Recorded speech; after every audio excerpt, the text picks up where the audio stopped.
നിങ്ങളെ പിന്നെ CPM-ന്റെ ജില്ലാ സെക്രട്ടറി സുരേഷ് ബാബു ഈ സുരേഷ് ബാബു പറഞ്ഞ എന്താ നിങ്ങള് പിന്നെ ഷാഫി പറമ്പിലിനെ വടകരയിൽ BJP-ക്കാർ വോട്ട് കൊടുത്ത് ജയിപ്പിച്ചു.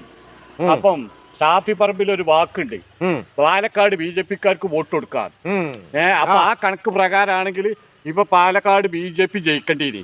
പക്ഷെ പാലക്കാടിന്റെ ചരിത്രത്തിലുള്ള ഏറ്റവും വലിയ വിജയമാണ് ഇപ്പൊ രാഹുൽ മാങ്കൂട്ടത്തിലുണ്ടായത്. ഇനി നിങ്ങളെ സെക്രട്ടറിയും ഗോവിന്ദനൊക്കെ എന്താ പറയാ? അതിപ്പോ അങ്ങനെ കുറെ മണ്ടന്മാരിപ്പോ അതിലുണ്ട്. അതിൽപ്പെട്ടൊരു മണ്ടനാണ് ഇപ്പം അവിടുത്തെ സെക്രട്ടറി, പാലക്കാട് സെക്രട്ടറി സുരേഷ് ബാബു. അപ്പൊ അയാളൊന്നും പോരാ. അങ്ങനെ കുറെ മണ്ടന്മാര് വന്നിട്ട് ഇപ്പൊ ഇതിൽ അയക്ക് പോരാത്തതിനാണ് ഇപ്പൊ ഒരു സരിൻ മണ്ടനി അയക്ക് കൊണ്ടുവന്നത്. ഇതുകൊണ്ടാണ് ഇപ്പൊ നമ്മളാകെ സുൽപ്പായിക്കളെ. ഇനിയിപ്പോ ആ സരീനെ കൊണ്ടുപോയിട്ട് ആ പാർട്ടി സെക്രട്ടറി സ്ഥാനത്തേക്കും കൂടിയാണ് കൊണ്ടുവച്ചാൽ വൃത്തിയായി ആകെ ഏർപ്പാടൊക്കെ മുങ്ങി കുളിച്ച